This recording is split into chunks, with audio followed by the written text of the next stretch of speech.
Okay, students, we turn towards few more problems up, converse, inverse, and contrapositive. Problem is a family becomes literate if woman in it is literate. Okay, actually हे statement आपल्याला कसं लिहिता येईल?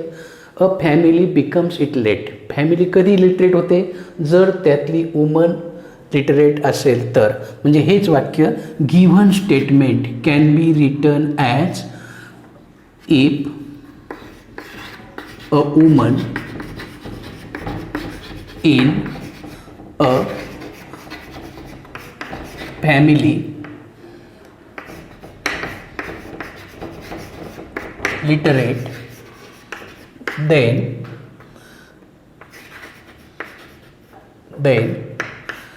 family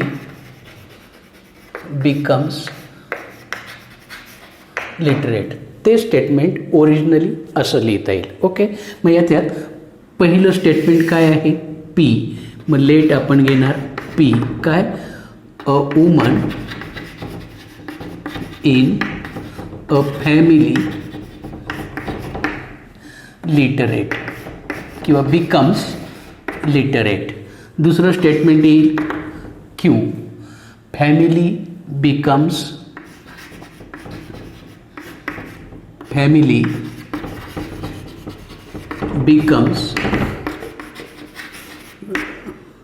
literate. and therefore given statement काय? P implication Q या प्रकारचे येईल. Okay, मग आपल्याला याचं काय लिहायचं आहे? Converse. How converse can be written as? Converse Q implies P. Reverse statement लिहायचं आहे. म्हणजेच काय? If a family becomes literate then woman in it is literate. Okay, P Q implies P. Then turn towards east. inverse. inverse काय? दिलेल्याला फक्त negation जोडायचं. Negation of P, negation of Q. मग negation of P काय? A woman in a family is किंवा does not literate.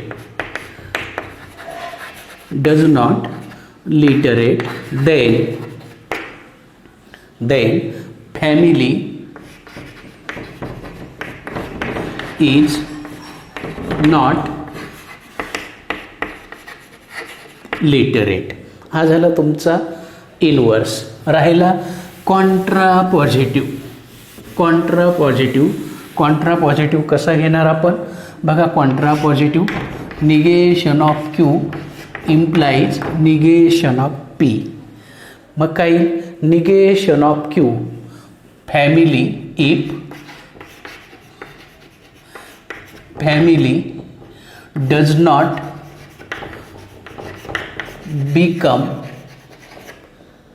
becomes literate, then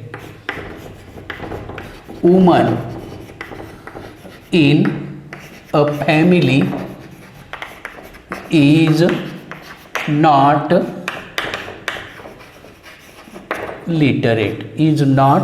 literate. अशा प्रकारे आपल्याला कॉन्वर्स, इनवर्स आणि कॉन्ट्रापॉझिटिव्ह लिहिता येईल. आणखी एक एक्झाम्पल घेऊया.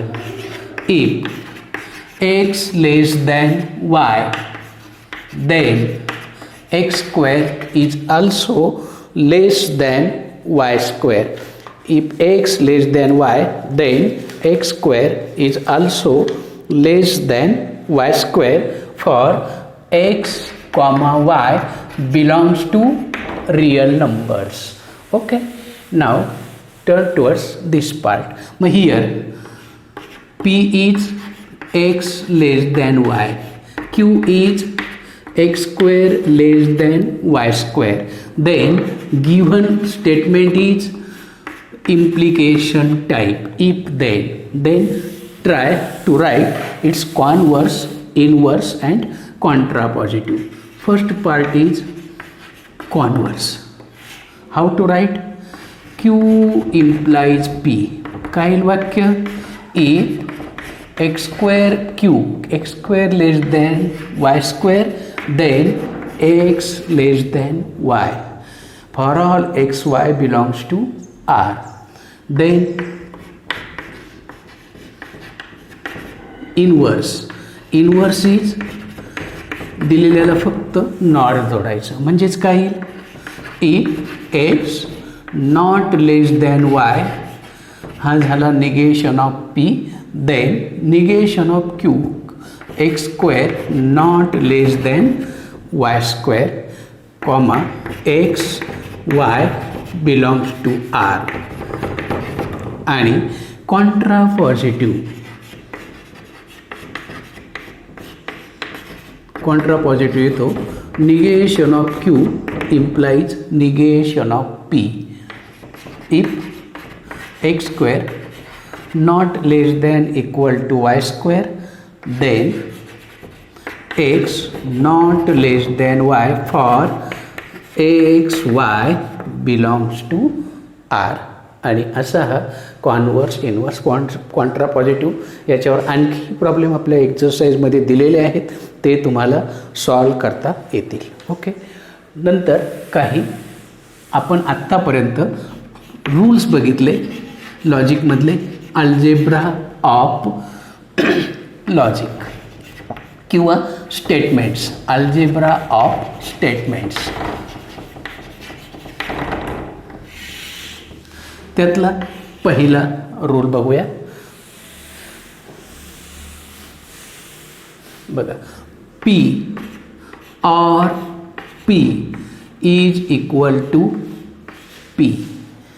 P और P बघूया. P स्टेटमेंट पुन्हा P घेऊ. ओके. Pचे truth value TF, truth value 2F. दोघांचं ऑर घेतलं. ऑरला काय कंडिशन आहे माहिती आहे ना? दोन्ही काय लागतील? दोन्ही काय लागतील? ट्रू फॉल्स असतील तर इथं काय पुन्हा ट्रू, इथं काय फॉल्स, आणि हाच पुन्हा काय आला? P आला. याचा अर्थ काय? P or P is same as P. याला म्हणतात आयडेम्पोटेंट लॉ. याला म्हणतो आपण आयडेम्पोटेंट लॉ. आणि आता याचा ड्युएल जर घेतला तर दुसरा आयडेम्पोटेंट लॉ मिळतो. हे डबल दोन दोन आहेत. हा पहिला झाला ऑरचा, फक्त ऑर ऐवजी अँड घ्या. P and Q similarly, sorry, P and P is same as again P. Idempotent law. Okay. स्वतःशी किती वेळा घ्या. दुसरा, P और Q is same as Q और P. जर आपण ऑरला युनियन म्हटलं तर पहिला सेट दुसऱ्यामध्ये मिळवा किंवा दुसरा पहिल्यामध्ये मिळवा, ॲन्सर सेम येणार. याला म्हणतो आपण कॉम्युटेटिव्ह लॉ. Commutative law. आता याचाही ड्युएल लिहिता येईल. कोणता? P अँड ऐवजी ऑर टाका, ऑर ऐवजी अँड टाका, बस सेम झाला कॉम्युटेटिव्ह लॉ. तिसरा लॉ आपण बघितलं ऑलरेडी की तीन जर स्टेटमेंट असतील P और Q और R, तर आपला लॉ काय सांगतो? तिघांची एकदम युनियन करण्यापेक्षा पहिल्या दोघांची युनियन करा, त्याच्यात तिसरा मिळवा, किंवा P और Q और R सेकंड आणि लास्ट ॲड करा, त्याच्यात पहिला मिळवा, सेम आहे. म्हणजे काय? तीनपैकी कोणतेही दोन तुम्ही एकत्र घेऊ शकता. याला म्हणतो आपण असोसिएटिव्ह लॉ. त्याचा ड्युएल लिहूया. काय येईल आता? P और ऐवजी and, Q bracket complete and R is same as P and ब्रॅकेटमध्ये Q and R. This law we call it as a associative law. चौथा law, there is P or Q and R. म्हणजे काय? Q and R common पहिल्यांदा घ्यायचे, त्यात तो P मध्ये मिळवायचा. म्हणजेच काय? याचाही हा डिस्ट्रीब्युटिव्ह लॉ आहे. P or Q and P or R, P or Q and P or R. Okay, म्हणजेच A into bracket B plus C. तर काय करतो आपण, A B plus A C, A into this plus this into this. हा law इथं आपण वापरला. याला म्हणतात डिस्ट्रीब्युटिव्ह लॉ. याला नाव आहे डिस्ट्रीब्युटिव्ह लॉ. हा याचा ड्युएल काय लिहिता येईल, P and Q or R is same as P and Q or P and R. Distributive law. Okay, काय केलं, हा तुम्ही जर तुम्हाला वाटत असेल तर हा तुम्ही ट्रूथ टेबल प्रिपेअर करा. एल एच एस घ्या, आर एच एस घ्या, दोन्ही सेम येतील. आणि हा याचा ट्वेल्व आहे. 2 आहेत बघा, 2 idempotent law, 2 commutative law, 2 associative law, 2 distributive laws. Then P negation of P or Q, आठवतो, negation of disjunction equal to negation of P and negation of Q. याला आपण नाव दिलं होतं De Morgan's law. De Morgan's law. मग त्याचा dual बघा, काय dual, negation of P instead of or and conjunction in or negation of P or negation of Q. Negation of P or negation of Q. याला म्हणतो आपण De Morgan's law. पुढचा law आहे P and P or negation of P. काय, P or negation of P. Disjunction आहे. डिस्जंक्शनला काय condition आहे, दोन्ही फॉल्स असतील तर फॉल्स येईल. पण आता पी समजा काय येईल, टी एफ येईल, त्याचं निगेशन काय येईल, एफ टी येईल. दोघांचं काय घ्यायचं आहे, आर. आरला दोन्ही एफ येणं शक्य आहे का, नाही. म्हणजे हा नेहमी काय असेल, ट्रू असेल. असा जो लॉ आहे याला म्हणतात आपल्याकडे complement law. Complement law. Complement law. Okay, मग त्याचा ड्युएल काय येईल, P and negation of P. ड्युएलमध्ये माहिती आहे ना आपण टॉटॉलॉजीचं कॉन्ट्रडिक्शन, म्हणजेच हा काय येईल, नेहमी फॉल्स येईल, कारण एकीकडे ट्रू दुसरीकडे फॉल्स. दोन्ही टी येणं शक्य नाही, म्हणजे हा नेहमी फॉल्स. हे कॉम्प्लिमेंटरी लॉ. देन पुढचा लॉ पी आर टी काय येईल, पी आर टी. आता पी म्हणजे एक स्टेटमेंट, पीला किती व्हॅल्यू आहेत, 2 व्हॅल्यू आहे, आणि दुसऱ्या स्टेटमेंटला दोन्ही व्हॅल्यू टी म्हणजे ट्रू आहेत. तर याची व्हॅल्यू काय येईल, आर आहे. आरला दोन्ही फॉल्स लागतात, येणं शक्य आहे का, नाही. हा पण काय येईल, ट्रू होईल. आणि पी आर एफ काय येईल, पी आर एफ. बघा, पीच्या व्हॅल्यू टी एफ आणि हा दोन्ही काय आहेत, फॉल्स आहे. मग T or F T, F or F F, हाच पुन्हा काय आला, पी आला. याला म्हणतो आपण आयडेंटिटी लॉ. याला म्हणतो आपण identity law. Identity law. Okay, त्याचे ड्युएल लिहूया, पी अँड एफ. पहिल्याचं ड्युएल इक्वल टू काय येईल, एफ येईल. आणि दुसऱ्याचं dual P and T is equal to P. हा identity law. Okay, idempotent law, commutative law, associative law. Okay, De Morgan's law, identity law, complement law. One more law is remaining, which is here I write next law P and P or Q किंवा P or P and Q is same as P. बघा, P and किंवा P or Q, P or P and Q equal to P हा LHS घ्या, RHS घ्या, truth टेबलच्या सहाय्याने prove करा. याला म्हणतात ॲब्सॉर्प्शन लॉ.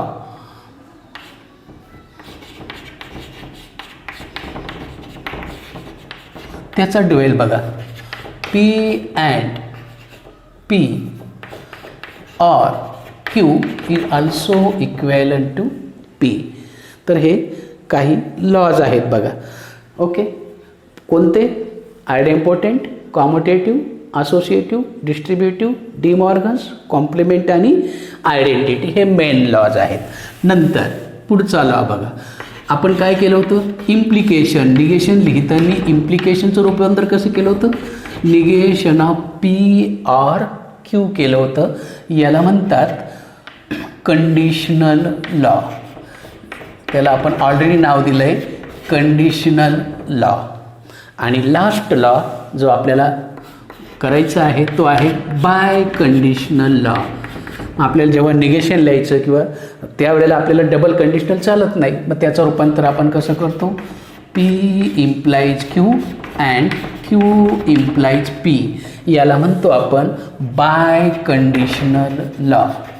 याला म्हणतो आपण बाय कंडिशनल लॉ. हे सगळे लॉ आपल्याला ट्रूथ टेबलच्या सहाय्याने प्रूव्ह करता येतात. तुम्हाला जर एखाद्या लॉविषयी शंका असेल तर आपण तो ट्रूथ टेबलच्या सहाय्याने प्रूव्ह करून बघा.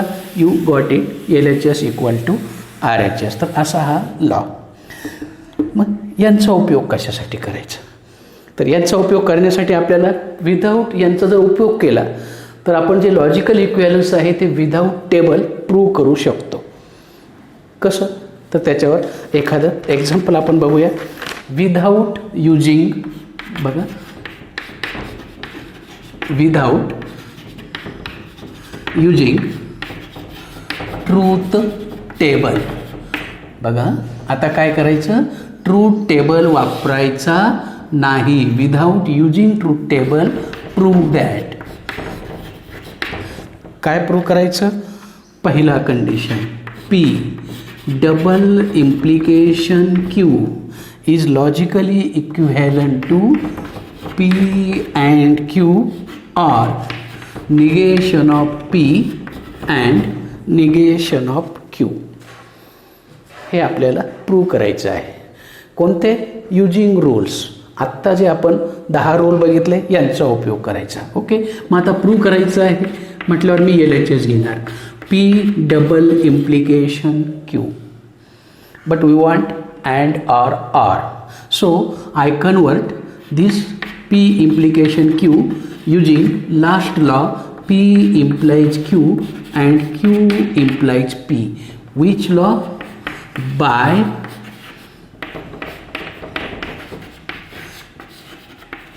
conditional law. Okay. Again, this 9 number law. कोणता? P implies Q is same as negation of first or second. Is same as negation of first or second. This is conditional law. काय वापरलं बघा? Conditional law. हे 2 वापरून झाले. आता 2 bracket आहे. दोघांच्या ब्रॅकेटमध्ये सेम साईन आहे का? नाही. मध्ये ऑर आहे, मध्ये डिस्जंक्शन निगेशन ऑफ क्यू. इथं पण ऑर पाहिजे होतं, चुकलं होतं माझ्याकडनं. Negation of Q or P. दोघांच्यामध्ये or आहे, मध्ये अँड आहे. मग सिम्पल 2 ब्रॅकेटचा गुणाकार कसा करतो तसं आपण करूया. Okay, that is equivalent to negation of P, negation of P and दुसरा bracket negation of Q or P. Am I correct? पहिल्याने दोघांनाही गुणलं. Or or Q and again next bracket बाहेरच्याने मध्ये गुणलं. यालाच म्हणतो आपण दुसऱ्या भाषेत डिस्ट्रीब्युटिव्ह लॉ. याला दुसऱ्या भाषेत नाव आहे डिस्ट्रीब्युटिव्ह लॉ. ओके, देन कुठपर्यंत आलात बघूया आपण. That is equivalent to. Equivalent to बाहेरच्याने मध्ये गुणायचं म्हणजे पुन्हा distributive law. Negation of P and negation of Q. Negation of P and negation of Q. मधलं sign or. negation of P and P, negation of P and P. पहिल्या ब्रॅकेटचं काम झालं. or याला ब्रॅकेट करूया. or then come towards next Q and negation of Q. Similarly Q and negation of Q, मिडलचं sign R, Q and P, Q and P. It is again distributive law. हा कोणता law आहे? Distributive law आहे. Okay. आता this first statement remain as it is because both are different. No any law आहे पण तो De Morgan's आहे. Okay. Negation of P and P, तो आणि त्याचं निगेशन कधी ट्रू येऊ शकतात का? नाही. म्हणजेच हे नेहमी काय येईल? फॉल्स येईल. कोणता लॉ? कोणता लॉ बघा? Complement law. ऑर पुन्हा इथं तोच आला. तो आणि त्याचं negation always false. Or Q and P. कोणता लॉ वापरला आपण? कॉम्प्लिमेंट लॉ वापरला. कोणता? P and negation of P is always false. नाव पुढचा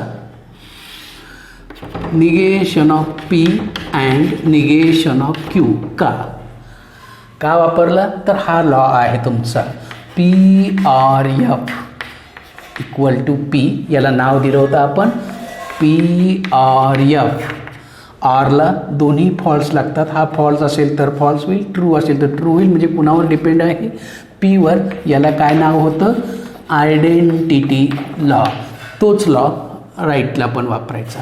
आर हा तुमचा पी आहे. P or F equal to P is same as PRF equal to P. हा तुमचा लॉ वापरला. ओके. हे इक्विव्हॅलंट स्टेटमेंट आहे. आता शेवटचा पार्ट बघा. That is equal to. यांच्यात आपण इंटरचेंज करू शकतो का? कॉम्युटेटिव्ह लॉ. यांच्यातही इंटरचेंज करू शकतो आणि ब्रॅकेटमध्ये पण इंटरचेंज करू शकतो. Q and P is same as P and Q. Or negation of P and negation of Q. R H एसला जसं पाहिजे तशी ॲडजस्टमेंट. काय केलं तर कॉम्युटेटिव्ह लॉ 2 नंबरचा जो लॉ आहे त्या लॉनुसार मी केलं अरेंजमेंट. आणि ही झाली तुमची राईट हँड साईड. ही झाली तुमची right hand side.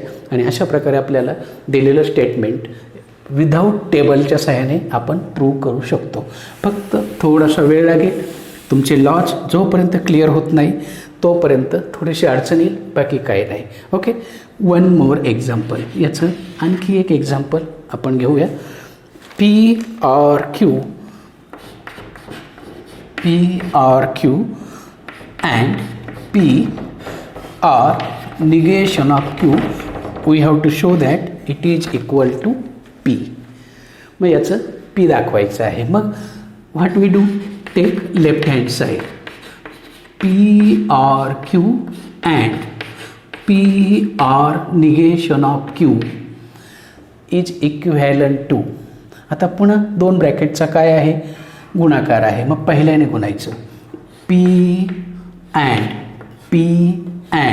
Bracket P R negation of Q, मिडलचं साईन R. हा पहिला ब्रॅकेट. पहिल्याने काय केलं? पूर्ण ब्रॅकेटला गुणलं. R आहे तसंच. आता Q and P R negation of Q. पुन्हा बघा 2 ब्रॅकेटचा गुणाकार. पहिल्याने P and दोघांना गुणलं. R मिडलला घेतलं. Q and पूर्ण ब्रॅकेट. काय केलं? याला नाव देतो आपण डिस्ट्रीब्युटिव्ह लॉ. याला काय नाव दिलं आपण? Distributive law. Okay. Come towards पुन्हा पुढची स्टेप बघा.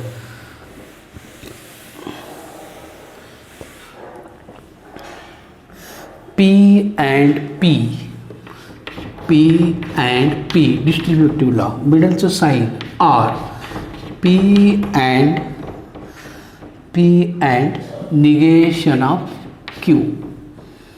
ओके. P and P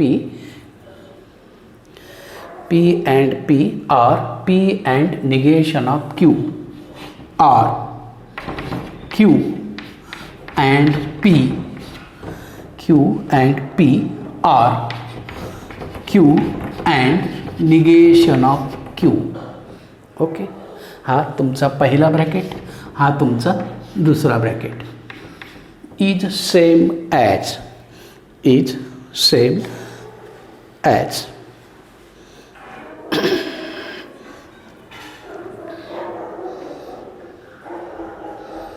नाही, काहीतरी माझ्याकडनं चुकलं असं मला वाटतं आहे. याच्यात शॉर्टकट होता खूप. बघा, आय मेक मिस्टेक. काय चूक केली ती पण सांगतो आहे मी. हे पुन्हा लेंदी होईल, त्यापेक्षा शॉर्टकट सांगतो.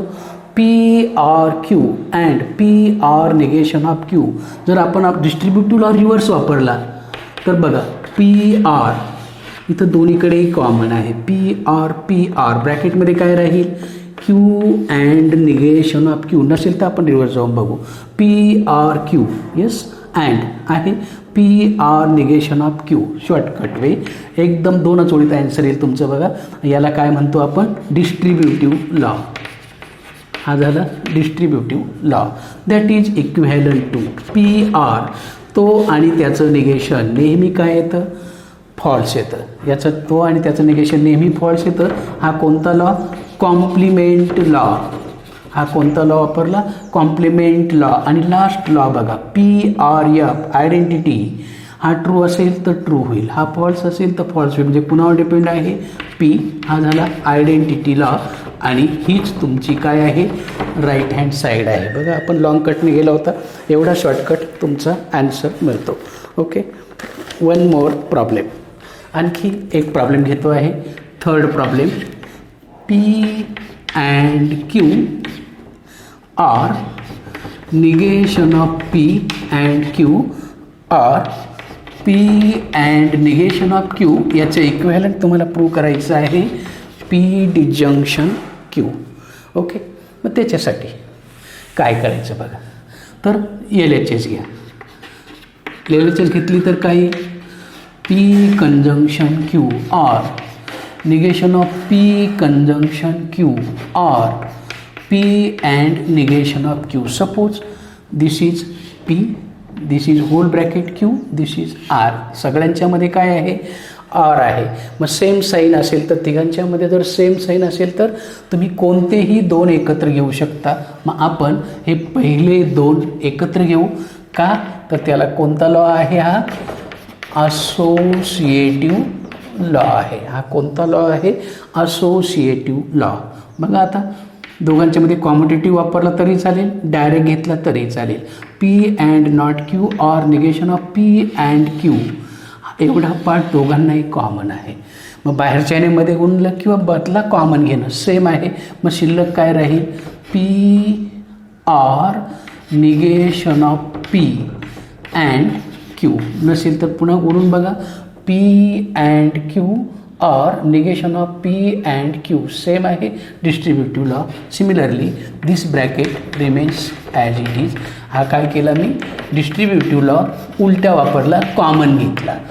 ओके, देन पुढचं स्टेटमेंट बघा, P or negation of P. आरला दोन्ही फॉल्स लागतात, येणं शक्य नाही. हा ट्रू असेल तर हा फॉल्स होईल, हा फॉल्स असेल तर हा ट्रू होईल. म्हणजे डिलेट स्टेटमेंट कसं आहे, टी अँड क्यू. हा पहिला bracket or P and negation of Q. हा दुसरा ब्रॅकेट. कोणता लॉ वापरला, कॉम्प्लिमेंट लॉ. हा जो लॉ आहे हा काय आहे, कॉम्प्लिमेंट लॉ आहे, तो आणि त्याचं निगेशन. ओके, नंतर अँडला दोन्ही ट्रू लागतात. ट्रू असेल तर हे ट्रू होईल, हा फॉल्स असेल तर हे फॉल्स होईल. म्हणजे डिपेंड कुणावर आहे, हे quiver. Identity law, P and हे वेगवेगळे आहेत. तसेच कोणता लॉ वापरला, आयडेंटिटी लॉ वापरला. चेक करा पुन्हा तुम्ही. ओके, नंतर that is equivalent to Q or, बाहेरच्याने मध्ये गुणतो, Q or P and Q or negation of Q. कोणता लॉ, आता पुन्हा वरती जसं कॉमन घेतलं त्याच्या रिव्हर्स स्टेप इथं मध्ये गुणला. And that is equivalent to Q or P and तो आणि आर त्याचं निगेशन. नेहमी टॉटॉलॉजी. कोणता लॉ, पुन्हा कॉम्प्लिमेंट लॉ वापरला. आणि लास्ट अँडला दोन्ही ट्रू, हा ट्रू असेल तर ट्रू होईल, हा फॉल्स असेल तर फॉल्स होईल. म्हणजेच ॲन्सर काय येईल QRP. आणि याला जर कॉम्युटेटिव्ह लॉ वापरला तर हा कोणता लॉ झाला, हा कोणता लॉ, आयडेंटिटी लॉ. आणि लास्ट इट इज कॉम्युटेटिव्ह लॉ जर वापरला तर याचा ॲन्सर येईल PRQ. याचा ॲन्सर येईल PRQ. हा झाला आयडेंटिटी लॉ. अशा प्रकारे अनेक प्रॉब्लेम्स आपल्याला याच्यामध्ये सॉल्व करता येतील. ओके, तुम्हाला लेक्चर कसं वाटलं ते बघा. आवडलं तर सबस्क्राईब करा, म्हणजे तुम्हाला नवीन नवीन आम्हालाही काही नवीन नवीन आयडियाज तुम्हाला देता येतील. Okay, thank you.